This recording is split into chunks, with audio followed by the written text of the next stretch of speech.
Mr. Jones, the owner of Manor Farm, closed the hen houses for the night. He walked across the yard with his lantern, took off his shoes at the back door, and made his way up to bed. Mrs. Jones slept at that time.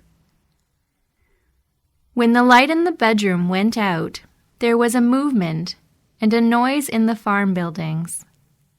The thing was that old Major, a white pig, had a strange dream the previous night. He wished to tell it to the other animals.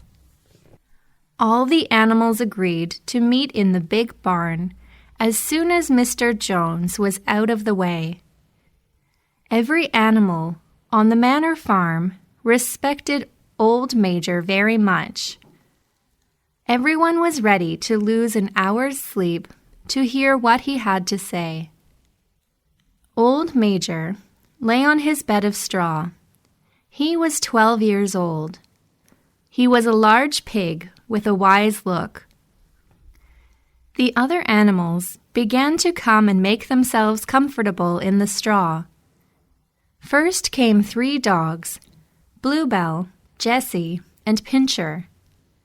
Then came the pigs, who lay in the straw quickly. The hens got into the window sills, the pigeons flew up to the rafters. The sheep and cows lay down behind the pigs and began to chew the cud. The 2 horses, Boxer and Clover, came in together. They walked slowly, not to hurt the small animals in the straw. Clover was a big, middle-aged mare. Boxer was a big, strong horse. He had a white stripe down his nose. Every animal on the farm respected him. After the horses came Muriel, a white goat, and Benjamin, the donkey.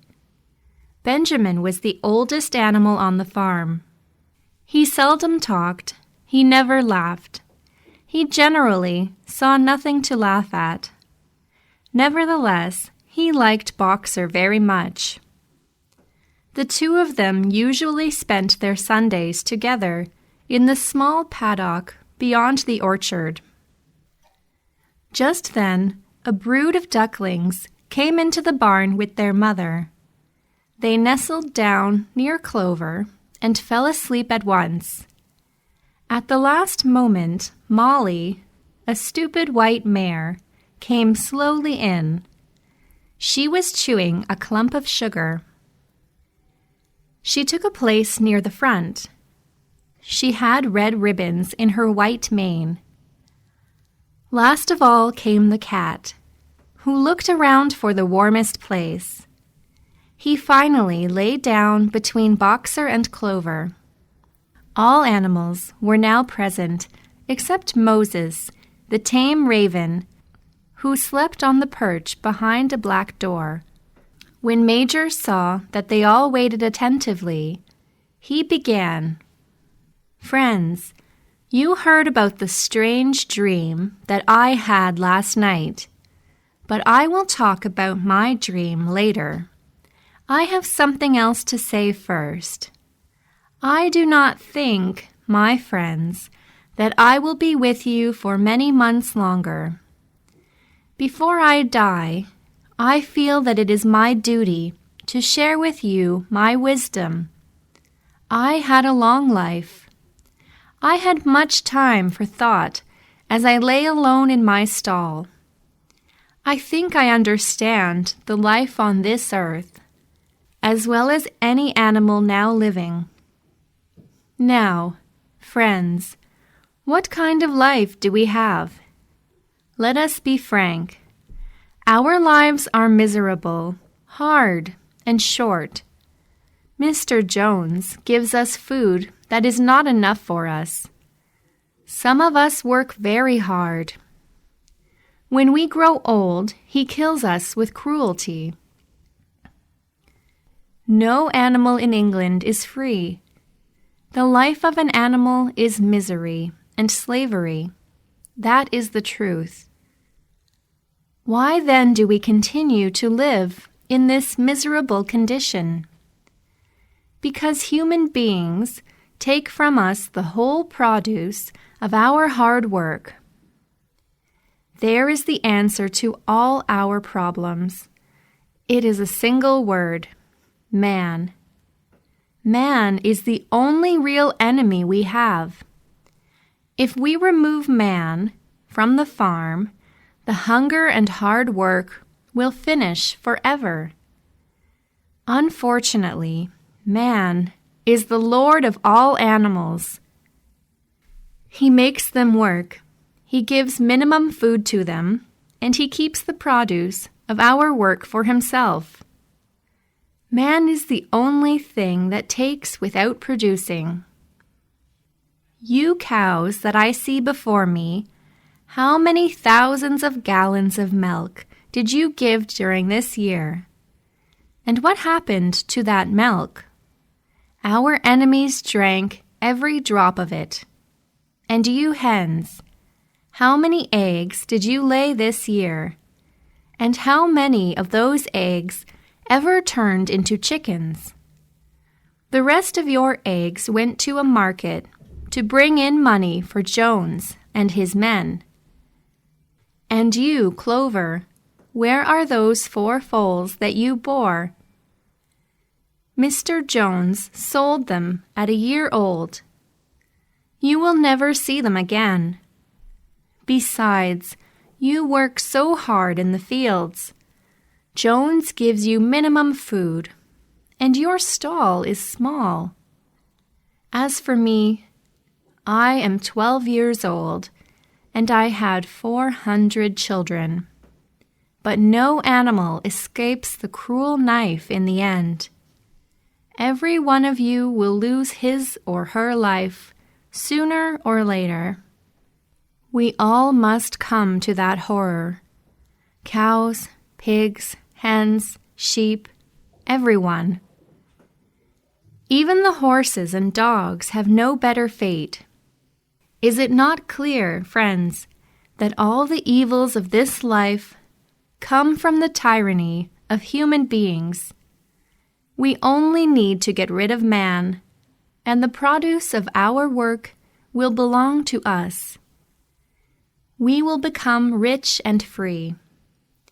What then must we do? Rebellion. I do not know when this rebellion will come. It might be in a week or in 100 years. I know that sooner or later justice will come. And above all, give this message to the future generations. And remember, friends, your resolution must never change. Never listen when they tell you that man and animals have a common interest. It is all lies. All men are enemies. All animals are friends. Let there be perfect unity between us, perfect friendship in the struggle. At that moment, there was a terrible roar. Major raised his trotter for silence. I have something more to say.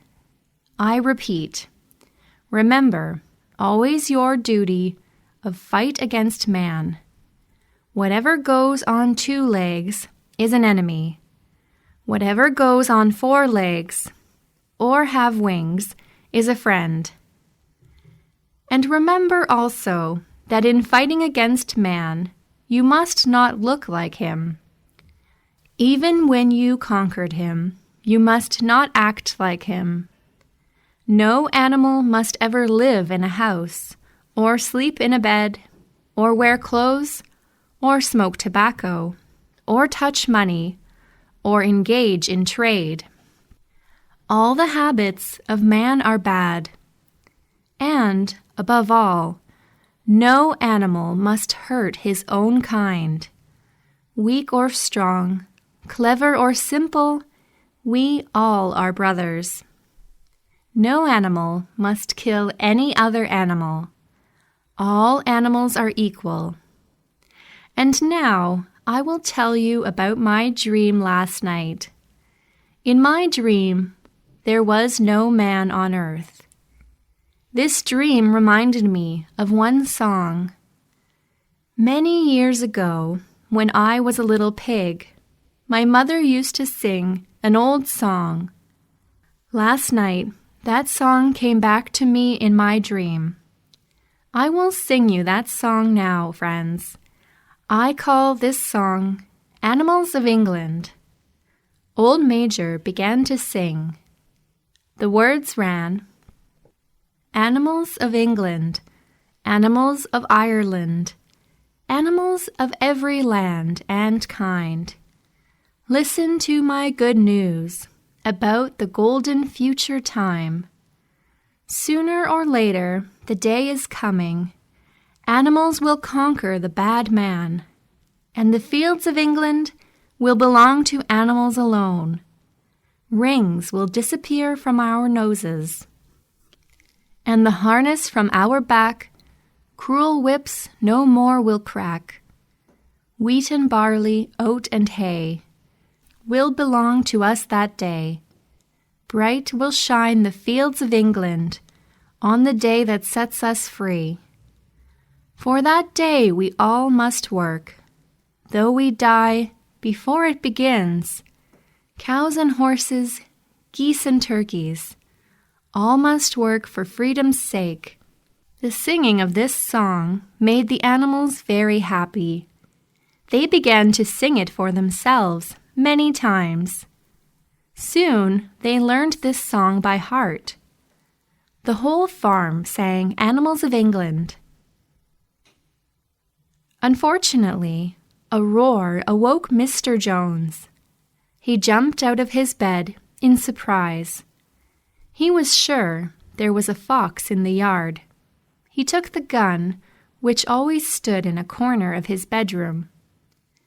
Then he went out of the house and fired it 6 times into the darkness. The animals were very frightened. Everyone ran to his sleeping place. The whole farm was asleep in a moment.